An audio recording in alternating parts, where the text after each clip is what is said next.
রমাদান যেহেতু একেবারে সন্নিকটে, আজকের গোটা আলোচনাটা করার চেষ্টা করব রমাদান নিয়ে। মাসটার নামকরণ করা হয়েছে রমাদান। রমাদান শব্দের অর্থই হচ্ছে ইয়ারমাদুদ যুনুব। রমাদান শব্দের অর্থই হচ্ছে গুনাহগুলোকে জ্বালিয়ে দেয়া, পুড়িয়ে দেয়া। আইয়ুহাররিকাহা বিআমালিস সালিহা, সওয়াবের কাজের মধ্য দিয়ে গুনার কাজগুলাকে সব মিটিয়ে দিবে এই রমাদান মাস। জোরে বলেন আল্লাহু আকবার। এমন একটা মাস আমাদেরকে ছায়াদান করতে যাচ্ছে, যে মাসটা এত বরকতপূর্ণ। আরবের লোকদের কাছে যার দাম যত বেশি ছিল, তার নামও তত বেশি ছিল। এখানে যারা আপনারা বসছেন, যে যত বড় মাপের মানুষ তার তত বড় বড় নাম আছে। আমাদের ইমাম সাহেব হুজুর বসা আছেন,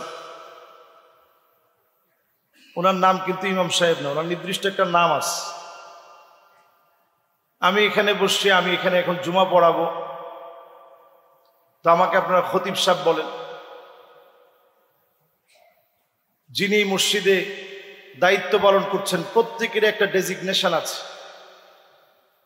যে যত দাম বেশি, আল্লাহ রাব্বুল আলামিন তাকে তত দাম অনুযায়ী মান বেশি দিয়েছেন, সম্মান আল্লাহ তাআলা বাড়িয়ে দিয়েছেন। রমাদানের নাম এত বেশি আল্লাহর কাছে।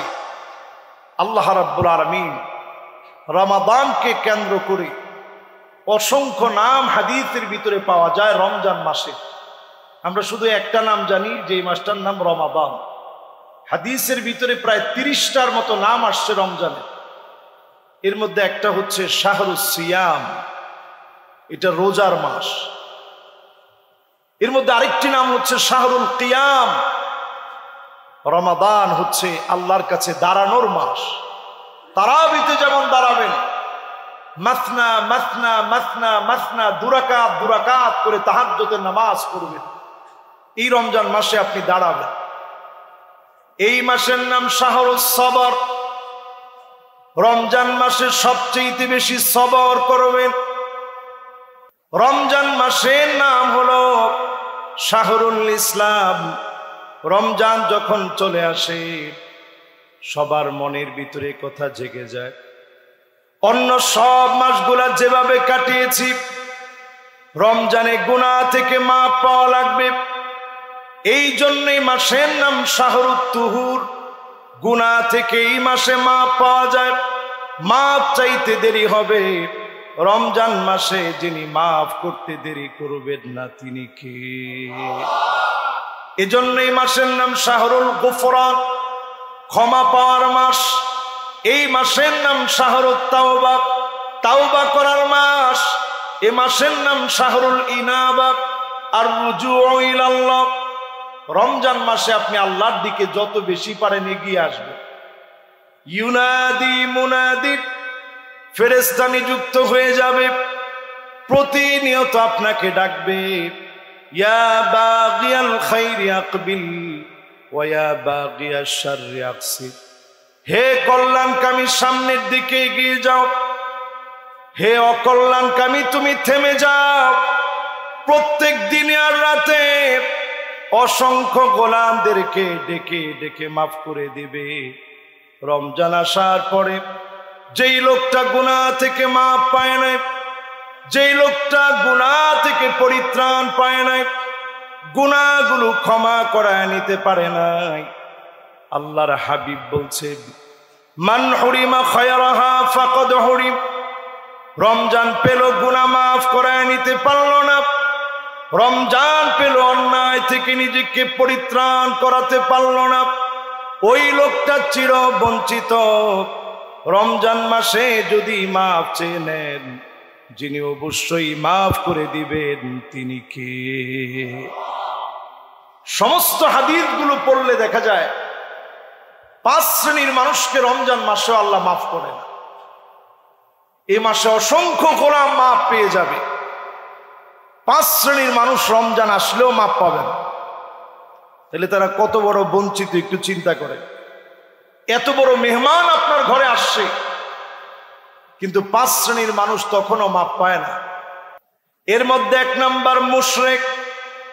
যেই লোকটা শিরক করবে, আল্লাহ ছাড়া অন্যের কাছে চাবে, আল্লাহ ছাড়া অন্যের কাছে মাথা নোয়াবে, আল্লাহর কাছে অন্যের কাছে শরণাপন্ন হবে, আল্লাহ ছাড়া অন্যের কাছে ধর্ণা দিবে, এমন লোককে রমজানেও যিনি মাফ করবে না, ক্ষমা করে দিবে না, তিনি কে? রমজান পেয়েছি, শিরিক ছাড়তে পারি নাই, রমজানও আপনার মাফ হবে না। রমাদান আসার আগে শিরিকের গুনাহ যারা গুনাহগার, এখনই মাপ চাওয়ার সময়।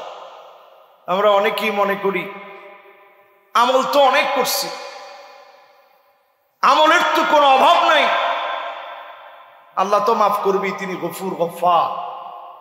আনানাস সামা, গুনাহগুলো যদি সমুদ্রের ফেনা পরিমাণও হয়ে যায়, আনানাস সামা মানে আকাশের মেঘমালা পর্যন্ত যদি পৌঁছে যায়, করাবাতুল আরদি খাতিয়াতান, সারা দুনিয়া যদি আপনার গুনাহ দিয়ে ভরপুর হয়ে যায়, শিরকের গুনাহ না করেন, শিরকের মতো বড় অন্যায় না করেন, সব গুনাহগুলো ডেকে ডেকে যিনি রমজান মাসে মাফ করে দিবেন, তিনি কে? এক নাম্বার পেলাম, শিরকের গুনাহ আল্লাহ মাফ করেন। দুই নম্বরে মুসাহিন, যেই লোকটার মনের ভিতরে হিংসা বিদ্বেষ ভরা, এই লোকটারে আল্লাহ রমজান মাসেও মাফ করে না। আচ্ছা, আমি যদি এবার আমাদের এই মসজিদে যদি জিজ্ঞাসা করি হিংসা নাই এরকম লোক কি আমরা আছি নাকি? যদি আমারই প্রশ্ন করেন যে হুজুর আপনার মনে হিংসা আছে কিনা, শয়তান একটা ফিতরতি ভাবে এই হিংসাটা আমার ভিতরে জাগ্রত করবে, এটা খুব স্বাভাবিক বিষয়। এটা থেকে বাঁচার উপায় কি? যখনই আপনার মনের ভিতরে হিংসা আসবে, যে ব্যক্তির জন্য আসলে একসঙ্গে পড়াশোনা করছেন, উনিও এখন অনেক বড় হয়ে গেছে, স্বাভাবিক তখন আপনার মাথার মধ্যে আকাশ ভেঙে পড়ার মতো অবস্থা, যে সে একসঙ্গে পড়লাম, সে এত বড় হয়ে গেছে আর আমি আমার জায়গায় রয়ে গেলাম। আল্লাহ সব তুমি তারই দিছ, আমারে আর তুমি দেখলাম। এই কথাটা বলাটা কুফুরি, সরাসরি এইটা কুফুরি, মারাত্মক ধরনের বড় ধরনের গুনাহ। আপনি যখনই মনের ভিতরে হিংসা আসবে, আপনার ভাইয়ের জন্য দোয়া করবেন, পরক্ষণে দোয়া করার কারণে ফেরেশতারা আপনার জন্য দোয়া করবে। আয় আল্লাহ, আল্লাহর এই গোলামকে আপনি দিয়ে দেন, তার মন এত ভালো, সে যেমন ভাইয়ের জন্য দোয়া করলো হুবহু তারেও আপনি দিয়ে দেন। এই দোয়ার কারণে আপনাকেও যিনি দিয়ে দিবেন, তিনি কে? এই জন্য খুব খেয়াল রাখা, সবসময় যখন মনের ভিতরে হিংসা আসবে, যে ভাইয়ের নামে হিংসা আসবে যে আল্লাহ তার একটা 5 তলা বাড়ি হয়েছে, আমার তো কিছু নেই, আপনি দোয়া করবেন আল্লাহ 5 তলা একটা হয়েছে আরেকটা দেন। তার সন্তানগুলা প্রতিষ্ঠিত হয়ে গেছে, আপনি দোয়া করেন আল্লাহ আপনি একটা সন্তান তাকে প্রতিষ্ঠিত করেছেন, আল্লাহ তার প্রত্যেকটা সন্তানকে আপনি প্রতিষ্ঠিত করেন। যখন আপনি এরকম দোয়া করবেন, ফেরেশতারা আপনার জন্য দোয়া করবে। ওই যে দোয়া আপনি তার জন্য করলেন, হুবহু দোয়াটা ফেরেশতারা আপনার জন্য হয়ে করবে। সুবহানাল্লাহ বিহামদিহি। এই জন্য রমজান মাস আসার আগে 1 নাম্বার ঠিক করা লাগবে, ইবাদত কার জন্য করছি? শুধুমাত্র আল্লাহর জন্য ইবাদত করা লাগবে। যত নামি দামি পীর হোক, আমি কোন পীরের বিরোধী নই, তবে কোন পীর আপনাকে তিল পরিমাণ কিচ্ছু দিতে পারে না, একমাত্র দিতে পারেন কে? এই মসজিদ থেকে এই কথা দ্ব্যর্থহীন কণ্ঠে আমরা বলতে চাই, কোন পীরের সামান্য কোনো ক্ষমতা নাই কোনো কিছু দেওয়া। জিন্দা অথবা মৃত কোন পীর কাউকে কিচ্ছু দিতে পারে না, একমাত্র যিনি দিতে পারেন তিনি কে? আপনারা মনের ভিতরে চিন্তা করতে পারেন যে হুজুর সবারে যদি দেয় তো আল্লাহর ভান্ডার থেকে তো কিঞ্চিত কমে যাওয়ার কথা। নাউজুবিল্লাহ বলে। আল্লাহর ভান্ডারটা কত বড় একটু চিন্তা করে। লাউ ইন্না আউওয়ালাকুম ওয়া ইনসাকুম ওয়া জিন্নাকুম ক্বামু ফি সাঈদিন ওয়াহিদিন, যদি এই দিলু ব্যাপারে মসজিদের সব মুসল্লিরা মিলে, সারা দুনিয়ার সব মানুষগুলা মিলে জিন যদি সাথে মিলে আল্লাহর কাছে একটা একটা করে চাইতে থাকে, আর আমার আল্লাহ যদি শুধু দিতে থাকেন, মা নাকাসা মিম্মা যালিকা ইনদি ইল্লা কামা ইয়ানকুসুল মিখিয়াতু ইযা উদখিলাল বাহর।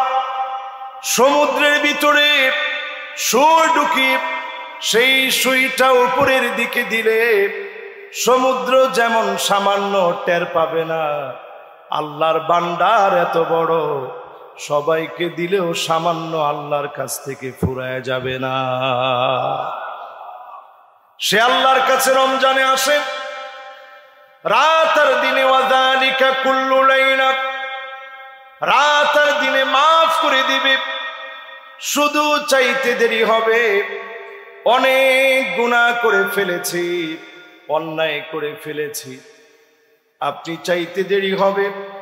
এই মাসের নামই হলো ঈদ আউলিয়া ইল্লাহ, আল্লাহর ওলিদের আনন্দের মাস এটি। ঈদ আউলিয়া ইল্লাহ, আল্লাহর ওলি হওয়ার মাস এটি। রবিউল ফুকারা, ফকিরদের বসন্তকাল এটি। এবার একটু যদি আপনাদেরকে বলি, এখানে অনেক ধনী মানুষ আছেন, হাদিসের ভিতরে নামকরণ করা হয়েছে রবিউল ফুকারা। এই রমাদান হচ্ছে দরিদ্র মানুষের জন্য বসন্তকাল। তাহলে বলেন তো, ফকির আমরা সবাই, এটাকে আমরা বিশ্বাস করি? দেখেন, সবাই কিন্তু এখনো বিশ্বাস করে নাই। বিশ্বাস করে আমরা সব ফকির। ধনীকে আল্লাহ হচ্ছেন ধনী, আমরা সব ফকির। ফকিরদের খুশি হওয়ার মাস হচ্ছে রমাদান। অন্য অর্থে আপনি যাকাত দিবেন, সাদাকাতুল ফিত্র দিবেন, দরিদ্র মানুষের মন খুশি হয়ে যাবে, তার মনের মধ্যে হাসি ফুটবে। রমজানকে দিয়ে দরিদ্র মানুষের মন খুশি করায় দিবে। রমজানকে দিয়ে দরিদ্র মানুষের মন গুলা ভরে যাবে। রমজান পেয়ে যদি আপনি আল্লাহর ওলি হয়ে যান, ইত্তাকিল মাহারিম তাকুন আবাদান নাস। শুধুমাত্র ওলি না, আবাদ বলা হয়েছে। ওলিদের ওলি যিনি আপনাকে বানায় নিবেন তিনি কে? শুধু হারাম ছেড়ে দেন। রমজান মাসটাকে অন্তত একটা ট্রেনিং পিরিয়ড মনে করেন। ট্রেনিং সেন্টারের ভিতরে যদি আপনি 720 ঘন্টার জন্য রমাদানের দরজা দিয়ে ঢুকেন, আরেকটা দরজা দিয়ে আপনি বের হবেন। মাত্র 30 দিনের একটা ট্রেনিং সেন্টারে আপনি ঢুকলেন, এক দরজা দিয়ে আপনি প্রবেশ করলেন রোজাদার হয়ে। আল্লাহর হকগুলো আপনি যথাযথ আদায় করলেন রোজাদার হয়ে। যদি আদায় করতে পারেন, বের হবেন আরেকটা দরজা দিয়ে 720 ঘন্টা ট্রেনিং কাজে লাগায় যিনি আপনাকে ওলিদের ওলি বানায় নেবেন তিনি কে? সম্মানিত মুসল্লিয়ানে কেরাম, বলছিলাম 5 শ্রেণীর মানুষকে রমাদানে আল্লাহ মাফ করেন না। এর মধ্যে 1 নম্বর বলছিলাম মুশরিক, 2 নম্বরে বলছিলাম হিংসুক, 3 নম্বরে আল্লাহ তাআলা মাফ করেন না রমজান মাসেও। আকুন বিওয়ালিদাই, পিতা মাতার সাথে যে খারাপ ব্যবহার করে এমন সন্তানদেরকে রমজানেও যিনি মাফ করবেন না, ক্ষমা করবেন না তিনি কে? ঢাকা শহরে যারা আমরা এখন বড় হচ্ছি, আমার অনেক ইয়ং জেনারেশন মা বাপকে এখন খুব আদর করে মহব্বত করে তুমি বলে সম্বোধন করে। এই সম্বোধনকে কোনো ভুল আমি বলবো না, আমার বাচ্চারাও তো এখন তুমি বলে। কিন্তু চিন্তা করেন, আমরা কি আমাদের বাপের তুমি করে বলতে পারছি? বাপ যে জায়গায় বসছে সন্তান সে জায়গায় বসে না, যে আমার আব্বা এই জায়গায় বসছে। মা যে জায়গায় বসছে সন্তান ওই জায়গায় বসে না। আজকেও আমি জুমা পড়াতে আসতে আমি আব্বার কাছে দোয়া চেয়েছি, আব্বাকে আব্বার মসজিদে নামাই দিছি। আম্মার কাছে দোয়া চাইতে চাইতে আসছি। প্রতিদিন আমি মাহফিলে যাওয়ার সময় মায়ের কাছে আমি অনেকবার ঘুরে ঘুরে এসেও আমি দোয়া চাই যে আম্মা দোয়া করে।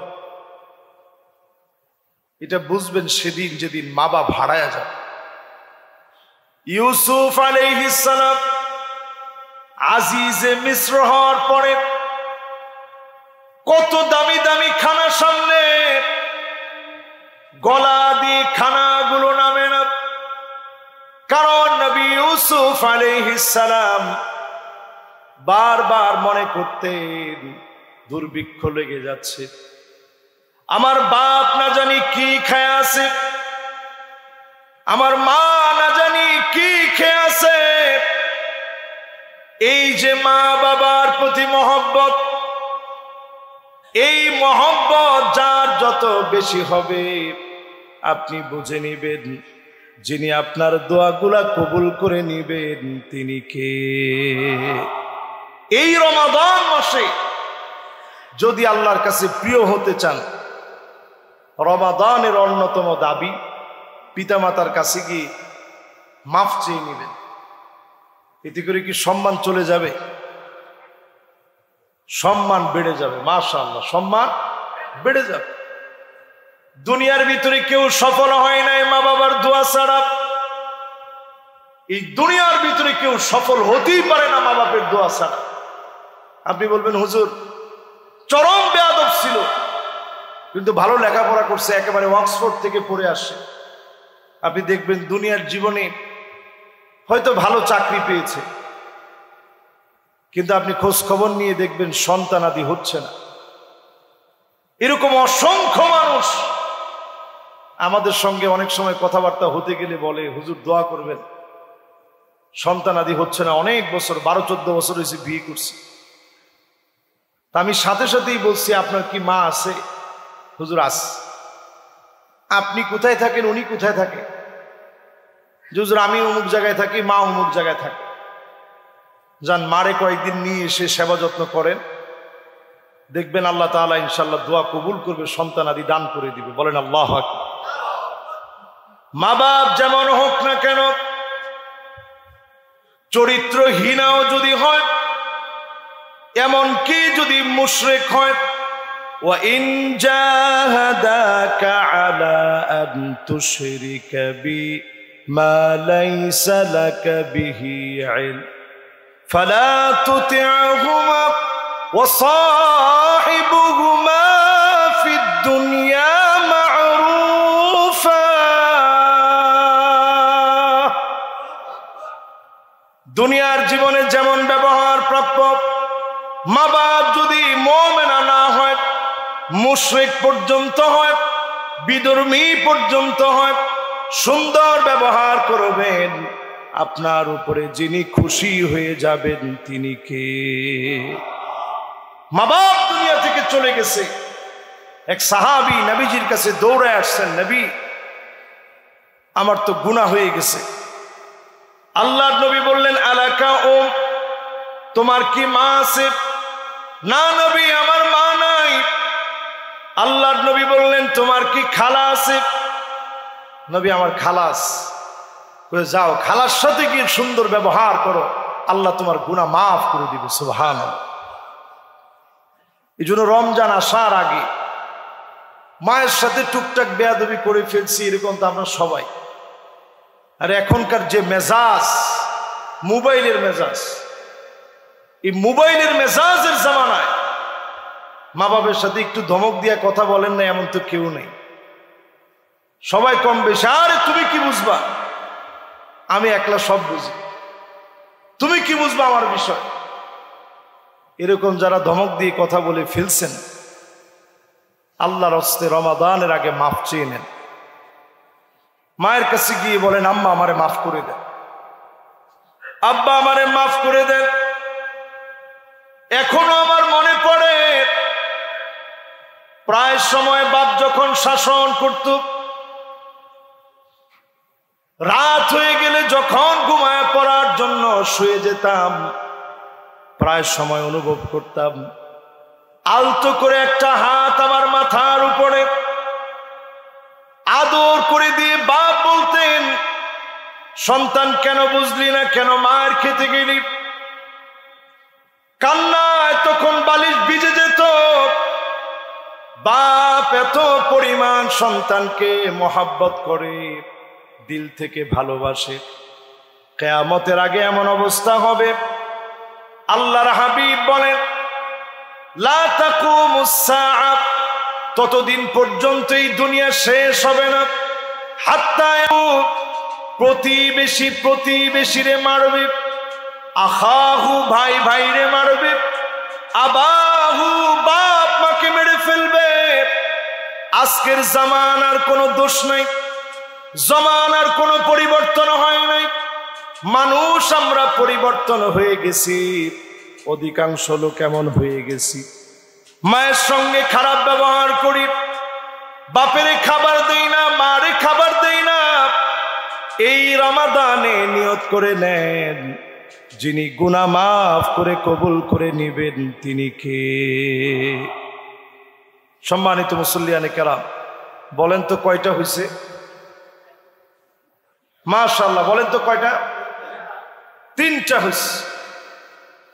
চতুর্থ নম্বরে জালেম, যেই লোকটা জুলম করবে, অন্যায় করবে, মানুষের অধিকার নষ্ট করবে, লঙ্ঘন করবে। কাউরে যদি আপনি অন্যায় ভাবে একটা থাপ্পড়ও দিয়ে থাকেন, আপনি লিখে রাখেন, আল্লাহর কাছে তওবা করেন এখনই। ইয়াকুম ওয়াজ-যুলম ফাইন্নাজ-যুলমা যুলুমাতুন ইয়াওমাল কিয়ামাহ। বর্বরতা ইসলাম শিখায় না। কারো উপরে যদি সামান্য জুলুম করে ফেলেন, আল্লাহর কাছে কায়মানুবাক্যে ক্ষমা চেয়ে নেন, যিনি আপনার গুনাহগুলা মাফ করে দিবেন তিনি কে? ওই লোকটার কাছে মাফ চান যার উপরে আপনি আঘাত করে ফেলছেন। যেই লোকটার হক আপনি নষ্ট করলেন, জালেম হলেন, তার কাছে গিয়ে আপনি মাফ চান।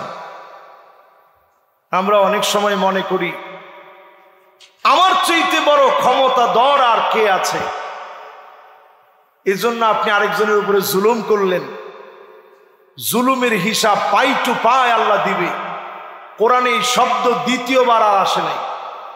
ওয়ালা তারকানু ইলাল্লাযীনা যালামু ফাতামাসসাকুমুন নার। এই আয়াত আল কোরআনের ভিতরে একবার আসছে ওয়ালা তারকানু, এই শব্দ দ্বিতীয়বার কোরআনের ভিতরে আল্লাহ আর বলেননি। জালেমদের সঙ্গে ঠেস দিও না। ঠেস দেওয়া বুঝেন? হেলান দিও না। হেলান দেওয়া বুঝেন? হেলান দেওয়া মানে এইরকম একটু,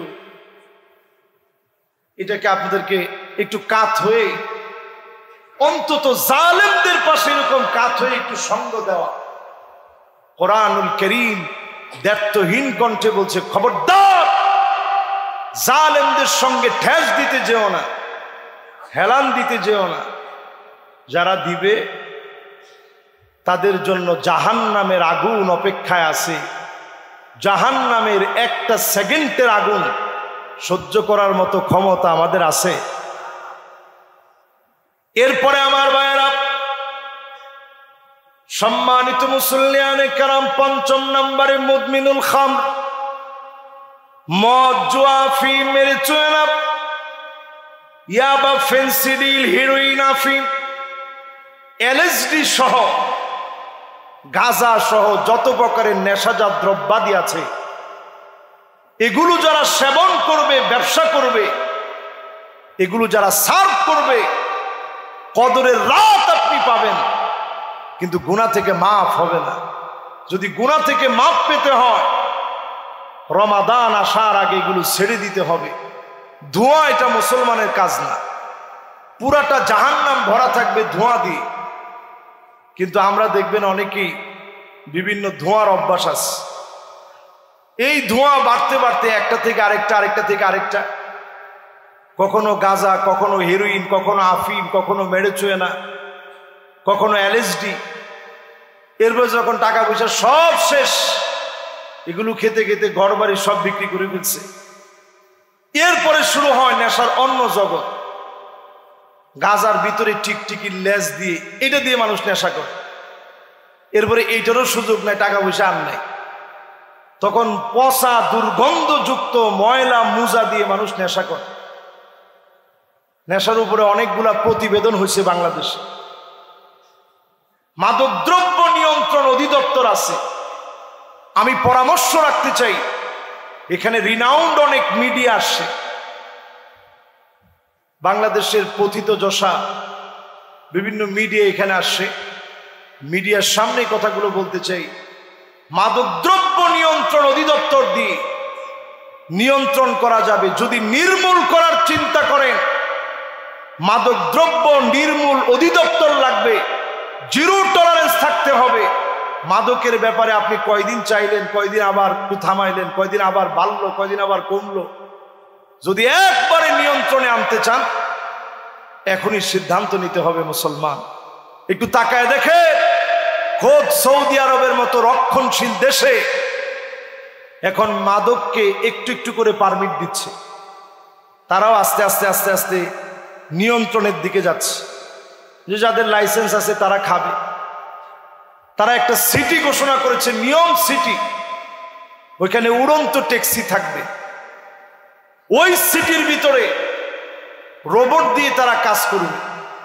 সেখানে চাঁদের মাটি এনে তারা ফিট করবে, মানুষ যেন চাঁদের ফিল নিতে পারে। ইউরোপ আমেরিকায় যেন ঘুরতে যেতে না হয়, সৌদি আরবকে যেন ঘোরার কেন্দ্র বানাইতে পারে।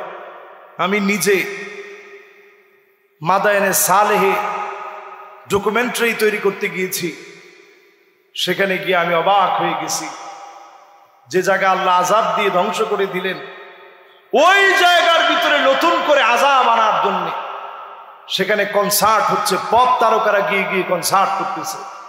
রিয়াদের ভিতরে কনসার্ট হয়েছে, কাবার আদলে সিনারি লাগায়া পপ তারকারা উলঙ্গপনা বেহায়াপনার মধ্য দিয়ে সেখানে নাচ গান করেছে। এগুলো আমাদের কলিজার ভিতরে লাগে। অন্যায় মানুষকে কোথায় নিয়ে যাক, রমাদান আসার আগে নিয়ত করে ফেলেন গুনাহ ছেড়ে দিবেন। রমজানে যিনি আদর করে কবুল করে নেবেন তিনি কে? আজকে যারা আমার সামনে এই মুহূর্তে বসা আছেন, সময় তো খুব বেশি নেই, অল্প সময়ে শেষ কথাগুলো বলি। রমজানে আপনি যা চাইবেন তা পাইবেন, শুধু একটু নিজেরে পরিশুদ্ধ করেন, যা চাবেন তাই পাবেন। দুনিয়ার ভিতরে কোনো দোয়া আল্লাহ বাদ রাখে না, সব কবুল করেন, শুধু হারাম দোয়াগুলা ছাড়া। আপনি দোয়া করলেন যে পাশের পাঁচতলা বাড়িটা আল্লাহ ধ্বংস করে দাও, তা আপনি যদি শকুন হয়ে যদি দোয়া করেন গরু মরে যেতে, মরবে? তা আপনি দোয়া করলেন পাঁচতলা আল্লাহ আপনি ধসায়া দেন, এই দোয়া জায়েজ আছে? হালাল যত দোয়া আপনি করেন তিন ভাবে কবুল হবে। এক নাম্বার হচ্ছে মুফাজাতান, তৎক্ষণাৎ কবুল হয়ে যাবে। নামাজের মধ্যে আসছেন, এই যে জুমায় যারা আসছেন আপনারা বড় সৌভাগ্যবান। আমি এসে নিজের চোখে দেখলাম, আজকে শেখ দিলু ব্যাপারী ওয়াকফ স্টেট জামে মসজিদে আমার নিজের চোখে আমি দেখলাম এখানে অসংখ্য মুসল্লি আমার আগে, সবার আগে তারা এসে মসজিদের মধ্যে বসে আছেন। খতিব সাহেব এসে কথা বলবে, একটু আলোচনা শুনবো। এই যে আগে আগে আসছেন, এক একটা কদম দিয়েছেন, পা ফেলে আসছেন। প্রত্যেকটা পা ফেলার কারণে এক বছর দাঁড়ায় তাহাজ্জুদ পড়লে যেমন সওয়াব হবে, আবার দিনের বেলায় এক বছর টানা রোজা রাখলে যেমন সওয়াব হবে, এক একটা কদমে সমপরিমাণ সওয়াব আল্লাহ দিয়ে দিবে। চিন্তা করেন, এখানে আসছিলেন জিরো পকেটে, এক একজনের আমল নামায় 200 বছরের সওয়াব, 200 বছরের পূর্ণ সওয়াব আল্লাহ তাআলা দিয়ে দিয়েছেন। কারো আমল নামায় 300, কারো আমল নামায় 500। আমি দেখলাম মধুবাগ থেকে অনেকে হেঁটে হেঁটে আসতেছে। যারা মধুবাগ থেকে আসছেন হেঁটে হেঁটে, সওয়াব আছে না নাই? নিচে অনেকে দেখা করছেন, অনেক দূর থেকে আসছেন। যে যেখান থেকে আসছেন, তো আপনার সওয়াব কেমন হয়েছে আপনি নিজে একটু চিন্তা করেন। একেবারে যে মনে করেন এই বিল্ডিং এও থাকে, তারাও তো হাইটে আসতে অন্তত 100 কদম লাগছে না? 100 বছরের সওয়াব আপনার আমল নামে আল্লাহ দান করে দিয়েছে। সুবহান। এই জন্য যারা আমরা বসছি, সব দোয়া আল্লাহ কবুল করে নি, কোনো দোয়া বাদ নাই। সব দোয়া কবুল হতে পারে, মুফাজাআতান, তৎক্ষণাৎ কবুল হবে। এখানে যদি আমি প্রশ্ন করি, আপনাদের প্রত্যেকের এমন দোয়া আছে কিনা মসজিদে আসার সময় দোয়া করছেন, বাড়িতে যেতে যেতে গিয়ে শুনেন দোয়া কবুল হয়ে গেছে, এমন দোয়া আছে না নাই? সবার জীবনে আছে। একটু মাথাটা নিচের দিকে দিয়ে চক্ষুটা বন্ধ করে একটু চিন্তা করেন। প্রত্যেকে জীবনে এমন অনেক বিষয় পেয়েছেন যে আপনি দোয়া করে গেছে, যাওয়ার পর কবুল হয়ে গেছে।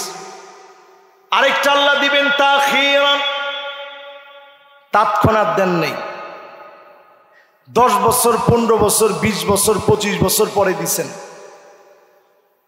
নবী ইব্রাহিম আলাইহিস সালাম বারবার দোয়া করছে, রব্বি হাবলি মিনাস সালিহিন, রব্বি হাবলি মিনাস সালিহিন। দোয়া করতে করতে করতে করতে করতে করতে ক্লান্ত হয়নি।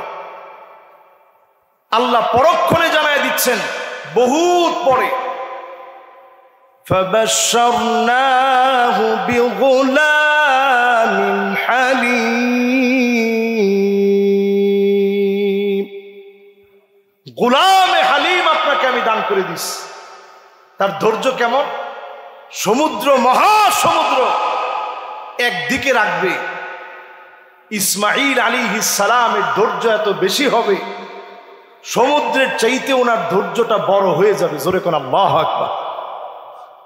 ওইটা না হয় আরেকদিন এই বিষয়ে আলোচনা করা যাবে। তাহলে দোয়া কবুল হয় 3 ভাবে। একটা ডাইরেক্ট তৎক্ষণাৎ ওই সময়ে কবুল হয়ে যায়, একটা কিছুদিন পরে কবুল হয়, আরেকটা আল্লাহ রাব্বুল আলামিন যেগুলো দুনিয়ায় কবুল হয় নাই, আখিরাতে নিয়ামত দিয়া সাজায় রাখছে। বুশরা মিন ইনদিল্লাহ, জান্নাতের ভিতরে আল্লাহ শুভ সংবাদ দিয়ে বলবে, এই যে বাড়িটা দেখতেছো, এই 100 তলা বাড়ি, মিআতু দারাজা, এই 100 তলা বাড়ি কিসের জন্য জানো? লোকটা সেদিন বলবে, আল্লাহ এত বড় বাড়িটা তুমি কেন দিলা? একটা তালা থেকে আরেকটা তালা হবে মা বাইনাস সামাই ওয়াল আরদ, জমিন থেকে আকাশ যত দূরে, আকাশ থেকে জমিন যত দূরে, এক তালা থেকে আরেক তালার দূরত্ব হবে এত বেশি। জোরে কোন আল্লাহু আকবার। তো আল্লাহ কেন আপনি এত দাম দিলেন? এত দাম দিলাম, ওই যে তুমি দুনিয়ার জীবনে দোয়া করেছিলা, এই দোয়ার রেজাল্ট হিসেবে আমি আল্লাহ তোমার আখিরাতের জন্য বিশাল নিয়ামত দিয়ে দিলাম। জোরে বলেন আল্লাহু আকবার। এই জন্য এই মাসের নাম শাহরুদ দুআ, এই মাসের নাম শাহরু তিলাওয়াতিল কোরআন, এই মাসের নাম শাহরু নুজুলিল কোরআন, কোরআন নাজিলের মাস, কোরআন তেলাওয়াতের মাস। অধিক পরিমাণে কোরআন তেলাওয়াতের নিয়ত করে ফেলেন, কোরআনে কারীম পড়া শুরু করেন, না পারলে একটু একটু করে পড়েন, একটু যদি শিখার নিয়ত করেন, ওই অবস্থায় যদি আপনার মৌত হয়ে যায়, যিনি চাইলে মাফ করে দিবেন তিনি কে? এই জন্য অধিক পরিমাণে তেলাওয়াতের নিয়ত করেন, অধিক পরিমাণে ভালো ভালো কাজের নিয়ত করে ফেলেন। মনের মধ্যে নিয়ত নেন, এই রমজানে এই করবো, আল্লাহ এই করবো, এই করবো, একটা প্ল্যান তৈরি করেন। রমাদান একটা প্ল্যানার বানান যে আল্লাহ রমাদানে আমার এই রুটিন, এই কাজগুলো রমজানে করবই। কাতাবাল্লাহু লাহু হাসানাতান কামিলা, পূর্ণ ভালোভাবে করতে পারেন নাই, রমাদান পেয়েছিলেন, হক পুরাপুরি আদায় করতে পারেন নাই, শুধু নিয়ত করেছিলেন, নিয়ত অনুযায়ী চেষ্টা করেছেন। কাতাবাল্লাহু লাহু হাসানাতান কামিলা, পূর্ণ ভালোভাবে করলে যেই পরিমাণ সওয়াব হতো, সম পরিমাণ সওয়াব যিনি বান্দার আমল নামায় দিবেন তিনি কে? শেষ কথা বলি, এই রমাদান আসার আগে রমজানের চাঁদ দেখবেন। এখন তো আমরা কেউ চাঁদ দেখি না, অন্তত চাঁদ দেখতে না পারলেও ছাদের উপর একটু উঠলেন দৌড়ায়, ওইটা আপনি চাঁদটা যদি পেয়ে যান, দেখে ফেলেন, একটা দোয়া পড়বেন, আল্লাহু আকবার, আল্লাহু আকবার। আকবার আল্লাহু আকবার আল্লাহুম্মা হিল্লাহু আলাইনা বিল আমনি ওয়াল ঈমান ওয়াস সালামাতি ওয়াল ইসলাম ওয়াত তাওফীক লিমা তুহিব্বু ওয়া তারদা রব্বি ওয়া রাব্বুকাল্লাহ হিলালু রুশদি ওয়া খায়র। দোয়াটা পড়তে দেরি হবে। আল্লাহ চাঁদের মালিকও আপনি, আমার মালিকও আপনি, আপনার চাইতে বড় কেউ নাই। চাঁদ আমার কিছু করতে পারে না, সব আল্লাহ আপনি দেন। আপনি কল্যাণ দান করেন। যখন আপনি কল্যাণ চেয়ে নিবেন, যিনি গুনাহ খতা মাফ করে দিবেন তিনি কে? আল্লাহ পাকের কাছে রমাদান আসার আগে কামনা করছি আল্লাহ যেন এই রমাদান আমাদেরকে দান করে গুনাহ খতাগুলোকে আল্লাহ যেন মাফ করে দেন। পড়েন আমিন। সম্মানিত মুসল্লিয়ানে কেরাম,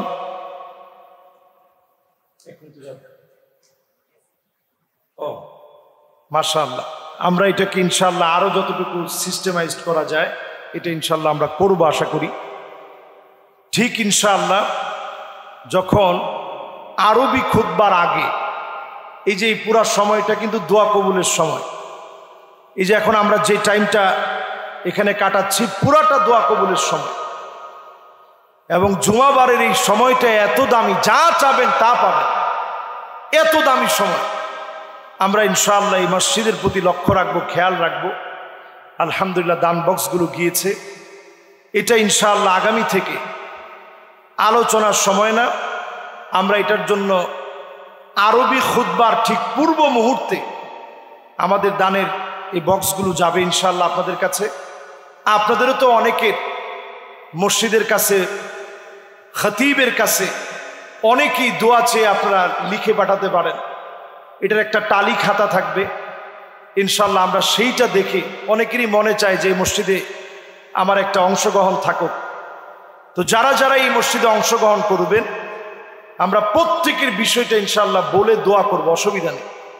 প্রকাশ্যে বলে দোয়া করা এটা কোনো নিষেধ নেই, এটা আরেকজনকে উৎসাহ প্রদান করা। ওই সময়টাতে ইনশাআল্লাহ আমাদের দান বক্সটা চলতে থাকবে। এতে করে মানুষের কনসালটেশনটা অনেক বেশি দানের প্রতি উদ্বুদ্ধ হবে। যেই তো রমাদান মাস সামনে, এটা শাহরুস সাদাকা, দান করার মাস। এই মাসটা আসার আগেই আপনারা কষ্ট পান নাই তো? মনে হয় কষ্ট পাইছেন। তাহলে যেই নিয়মে আছে ওই নিয়মে থাকুক, এটা কোনো অসুবিধা নেই। এটা আমার কোনো সাবজেক্ট না, কিন্তু আমি যেটা সুন্দর মনে করেছি এটা আপনাদেরকে পরামর্শ দিয়েছি। যদি এটা হয় তাহলে দানের পরিমাণটা ইনশাআল্লাহ, আপনারা এমনিও অনেক দান করেন। এই মসজিদের প্রতি আপনাদের কন্ট্রিবিউশন অনেক হওয়ার কারণে এই মসজিদ কিন্তু ছোটকাল থেকে আমরা দেখছি, ছোটবেলা থেকে এই মসজিদে আমি বহু নামাজ পড়ছি। আজকে এখানে খতিব হিসাবে এখানে বসছি আপনাদেরকে কথা শোনানোর জন্য। এখানে অনেক নামাজ আমার জীবনে পড়া হয়েছে। তো আল্লাহর মেহেরবানি ইনশাআল্লাহ আমরা যদি এইভাবে ইনশাআল্লাহ একটু নিয়ম করি, দেখবেন ইনশাআল্লাহ সহজ হবে। মসজিদে যে যতটুকু দান করলেন, যতটুকুন দিলেন, এটা আপনার জন্য রয়ে গেল। বানাল্লাহু লাহু বাইতান ফিল জান্নাহ, হতে পারে এর কারণে যিনি জান্নাতে বাড়ি বানায় দিবেন তিনি কে?